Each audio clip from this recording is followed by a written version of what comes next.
당시에 사고 났던 영상인데요. 이렇게 연기가 나다 갑자기 폭발을 해버렸어요. 정말 무서운 게요, 소방력이 총동원돼서 이 불을 끄는데 8시간 정도가 걸렸어요. 만약에 주변에 전기차들이 많았으면 연쇄적으로 폭발이 일어나면서 그 소방의 인력으로 불을 절대로 끌 수 없었을 거라고 얘기를 하더라고요. 전기차가 만약에 10대 20대가 탔다고 생각을 해보세요. 이건 재앙이에요, 재앙.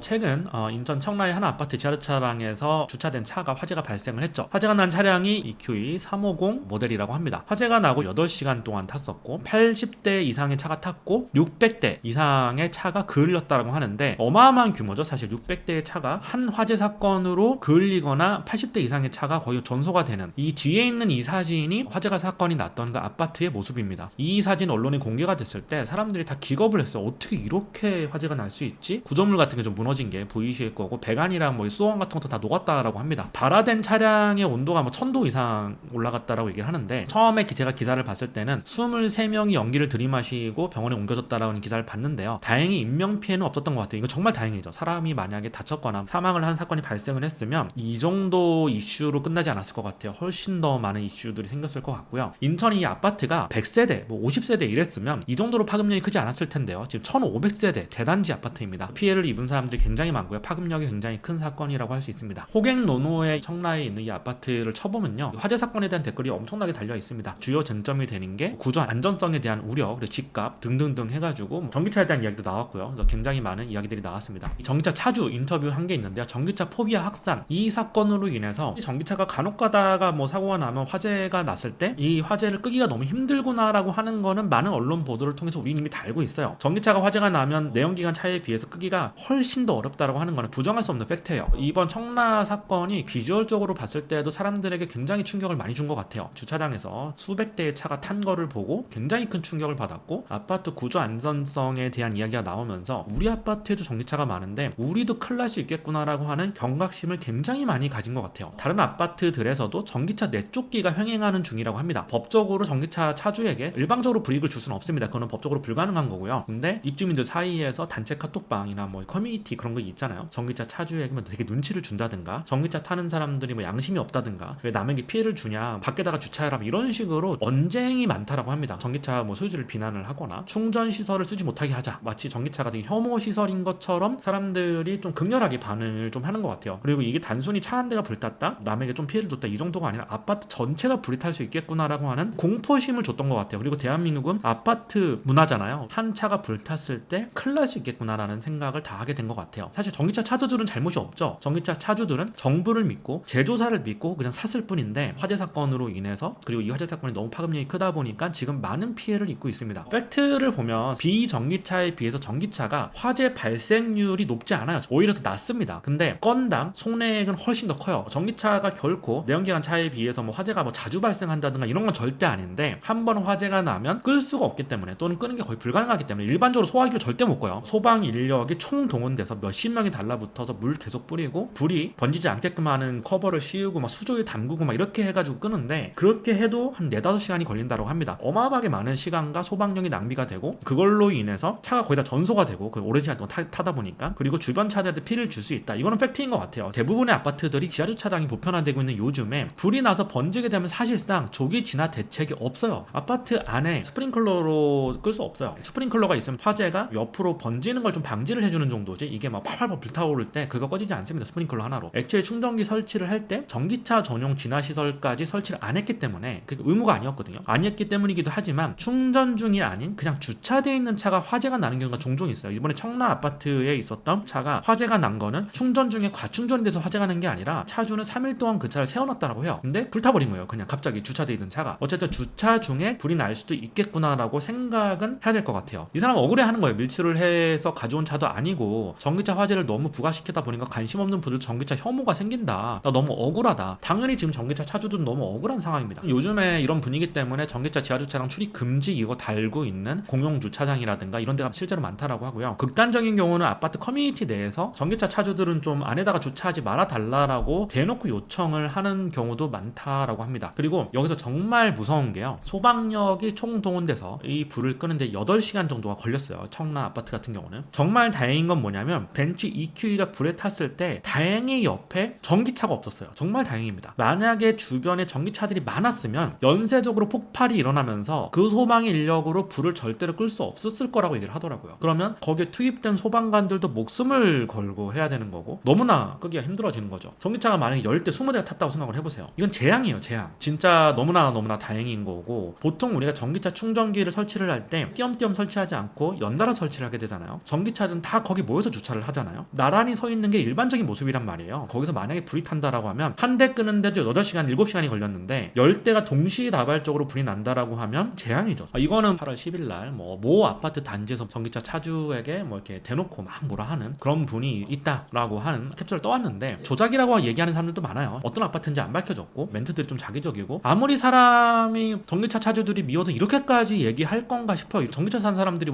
뭘 잘못했다고. 솔직히 이 사람들은 정부와 제조사를 믿고 산 사람들이고 선의의 피해자잖아요. 지금부터라면 선택이 달라질 수 있겠지만 이미 전기차를 운행하고 있는 분들은 잘못이 없잖아. 근데 이거는 내가 봐도 이거 좀 더 조작인 것 같아. 그래도 각종 커뮤니티에서 이런 것들이 껴 돌아다니고 하면서 이런 일이 발생했을 때 이걸 가지고 혐오감을 또 키우고, 그게 또 이제 재학습이 되고 재생산이 되면서 많은 사람들이 또 전기차에 대해서 또 포비아를 갖게 되는 그런 역할들을 하는 것 같아요. 최근에 나오는 기사 제목들 따온 건데요. 인천시에서 전기차 지하 충전기 교체하거나 지상 이전 유도, 지상에 장애인 주차를 줄이고 전기차 충전을 설치하겠다. 그리고 부산시는 신축 아파트에 전기차 충전 지상 권고하겠다. 지상으로 이전을 하겠다. 이런 기사들이 많이 나오고 있어요. 확실히 지하에서 불이 나는 것보다는 지상에서 불이 나는 게 진화하기가 훨씬 수월하고요. 지하에서 불이 나게 되면 연기가 안 빠져. 대단지 지하철차량 가보시면 거기서 만약에 1000도 이상의 불이 막 활활 타오르면서 검은 연기가 미친 듯이 난다고 생각을 해보세요. 지하 주차장에서 이 연기가 잘 안 빠진단 말이에요. 충전시설을 지상 설치를 유도하겠다라고 하는 이야기들이 많이 나오고 있는데 이미 수많은 아파트들이 충전시설은 다 지하에 있습니다. 최근에 지어진 아파트들 한번 보세요. 전부 다 지하에다가 지하주차장을 만들어 놓고 지상은 입주민들이 자유롭게 걸어 다닐 수 있는 그런 공간들을 만들어 놨습니다. 현실적으로 불가능해요. 이미 지어진 아파트들은 지상에 입주민들이 걸어 다니는 공간에 다시 도로를 내가지고, 그건 말도 안 되는 얘기거든요. 반포리면 퍼스티지라든가 한남도일처럼 지상에 차가 다니는 곳에 충전기를 만드는 거, 이런 걸 한번 고려해 볼 수 있겠지만 그런 것들도 쉽지는 않을 거예요. 예를 들어 전기차를 충전하는데 백삼동 앞에 뭘 만들어. 그럼 거기 백삼동에 있는 주민들이 가만히 있겠어요? 그렇기 때문에 현실적으로 이게 지상 이전을 유도하는 게 쉽지는 않을 거예요. 최근에 제가 기사를 또 찾아보니까 모 대학병원에서는 지하에 전기차 출입을 금지하고 있다라고 해요. 굉장히 큰 대학병원이거든요. 전기차 차주가 항의를 했습니다. 병원은 뭐라 그랬냐면, 병원은 거동이 불편한 분들이 많기 때문에 불이 나면 환자들이 대피가 불가능한데 이거는 합리적인 거 아니냐라고 얘기를 합니다. 여러분들은 어떻게 생각하는지 궁금해요. 대학병원 같은 데에서 지하에 전기차 출입을 금지하면 전기차 차주들은 불편함을 감수해야 됩니다. 이런 불편함을 예상하지 못하고 전기차를 구매했기 때문에 굉장히 억울하겠죠. 근데 환자들을 보호할 수 있는 그런 방편이 될 수도 있겠죠. 만약에 대학병원에서 전기차가 불이 이렇게 났는데 끄기가 너무 힘들고 연기가 막 퍼졌을 때 거동이 불편한 분들이 대피하기 어렵다는 거죠. 그래서 모 대학병원, 굉장히 큰 대학병원인데 지하에 전기차 출입하지 마세요라고 하는 편말이 붙어 있더라고요. 병원 측에서는 이게 한목적성이 있다라고 얘기를 하고요. 전기차 차주는 왜 내가 이런 불편을 자꾸 겪어야 되냐, 이거는 너무한 거 아니냐라고 하는 볼멘 소리를 하고 있습니다. 물론 전기차 사고율, 전기차 화재 발생률이 절대 높지 않지만 한 번 나면 끄기 너무 힘들다는 거, 이게 문제인 거죠. 청라 아파트를 좀 더 살펴볼게요. 다행히 차고 7일 만에 전기는 복구가 됐다라고 합니다. 입주민들은 어떤 피해를 입었을까? 첫 번째로 가장 큰 피해는 이미지 손상이라고 생각을 해요. 이 아파트에 구조 문제가 있을까 없을까 이런 갑론을박이 있지만 없다라고 결론이 났어요. 지금 현재는 문제가 없지만 사람들이 크게 화재가 났던 아파트에 들어가려고 안 할 거예요. 아파트 자산이 자기 전 재산의 80% 정도 되는 사람들이 대부분일 텐데 그 사람들의 재산이 상각이 되는 거죠. 그래서 이런 부분이 많이 여론의 회자가 되고 사람들이 거기 아파트래 이러면 이사를 잘 안 오려고 하겠죠. 그런 것 때문에 재산적으로 굉장히 많은 피해를 봤다, 그런 게 있고요. 두 번째로는 임시 거주시설로 800명 정도가 대피를 해서 굉장히 불편한 생활을 하고 있다라고 하고요. 다행히 전기는 복구가 됐지만 수도는 아직도 복구가 안 됐다라고 기사에서 읽었어요. 그래서 현재 수도가 복구되었는지 의문이고요. 그리고 전소된 차들도 문제예요. 자차 보험을 가지고 계신 분들은 보상을 받을 수 있습니다. 근데 뽑은 지 하루나 이틀 된 차들은 그나마 나아요. 왜? 신차 가격 그대로 보상을 해주거든요. 풀 자차를 들었으면 보험사에서 자차 금액을 어떻게 보상을 해주냐면요, 이 차가 1억이야. 근데 1년 후에 이 차의 잔가를 감가를 한 20% 때려버려. 그럼 이 차가 1년 후에 사고가 나면 8천만 원밖에 보상을 안 해줘요. 보험사 자체적으로 가지고 있는 과표 기준이 있거든요. 이 차의 중고차 가격은 실제로는 9천만 원이야. 그러면 이 사람은 자차를 풀로 들었어도 9천을 보상을 못 받습니다. 8천밖에 보상을 못 받아요. 이번에 전소가 된 차들도 자차 보험을 진행을 해보시면 실제 내가 이 차를 이 상태로 팔았을 때보다 가격을 아마 못 받을 거예요. 대부분이 그래요. 한마디로 여기 입주민들은요, 날벼락을 맞은 거예요. 그렇기 때문에 당연히 전기차에 대한 걱정, 이런 것들은 전 타당한 걱정이라고 생각해요. 전기차가 다 나쁘다가 아니라 당연히 차주들도 억울하겠지만 한번 화재가 나면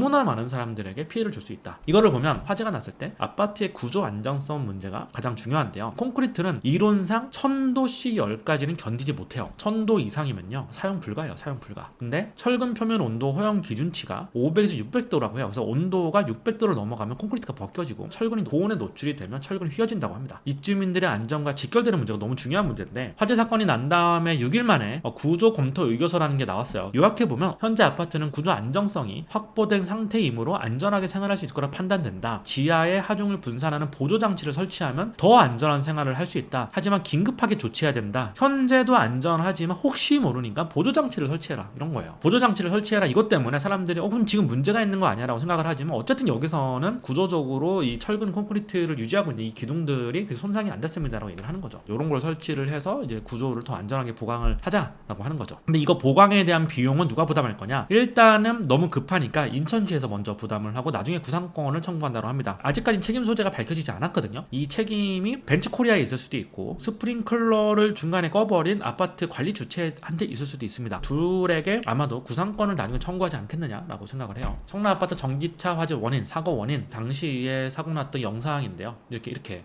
연기가 나다 갑자기 폭발을 해버렸어요. 8월 1일 날 오전 6시에 연기가 나기 시작했습니다. 정확하게는 6시 7분이고 1분 만에 6시 8분에 불꽃이 발생을 했고요. 1분 단위로 9분에 방제실로 화재 신호가 전달이 됐어요. 근데 문제는 이때 관계자가 스프링클러 연동 장치를 껐다라고 합니다. 소방당국이 발표한 내용이에요. 그리고 6시 15분에 주민이 이거를 알고 소방당국에 전화 신고를 했고요. 우리나라 소방관들은 정말 대단한 것 같아요. 21분이죠. 불과 6분 만에 화재 현장에 도착을 했습니다. 화재 원인에 대해서는 아직 공식 발표된 게 없는 상황이에요. 조사 중이고요. 배터리 결합이 유력한 상황 아니냐라고 하는 의문이 제기가 되고 있는 상황입니다. 불매운동 경쟁상 공개에 밀려 배터리 제조업체 밝힌 벤츠. 이 배터리 제조업체의 문제일까요? 전기차 제조 브랜드들이 자사 차량의 배터리 제조사를 원래 공개하지 않았어요. 비밀이라고 공개하지 않았습니다. 사고 이후에도 벤츠는 공개하지 않았습니다. 소비자들 사이에서 벤츠 불매운동 원성들이 터지기 시작하고 현대기아차가 발빠르게 공개를 했어요. BMW 코리아까지 배터리 제조업체를 공개를 했습니다. 8월 13일 날 사고 12일 만에 뒤늦게 벤츠에서는 배터리 제조업체를 공개를 했습니다. EQ350이 불이 났는데 파라시스 배터리를 쓰고 있고 22년식에 23년식, 24년식 전부 다 파라시스 배터리를 쓰고 있습니다. 여기서 재밌는 거 하나를 말씀을 드리면 벤츠에서 EQS의 350은 파라시스 배터리를 썼어요. 22년식에. 벤츠 EQS는 상위 모델이에요. 벤츠에서 비싼 모델 S클래스급입니다. EQS에서 상위 모델들은 전부 다 CATL 배터리를 씁니다. CATL이 전세계 1위예요. 점유율. 그리고 EQE를 포함한 이 중간 모델에서 전부 다 파라시스를 썼고, 이 모델 하나 EQE 350 포매틱 SUV 요것만 CATL을 썼고요. EQC, EQA, EQB 이거는 좀 이제 엔트리급 모델인데요. 이 엔트리급 모델에 가면 SK온도 있고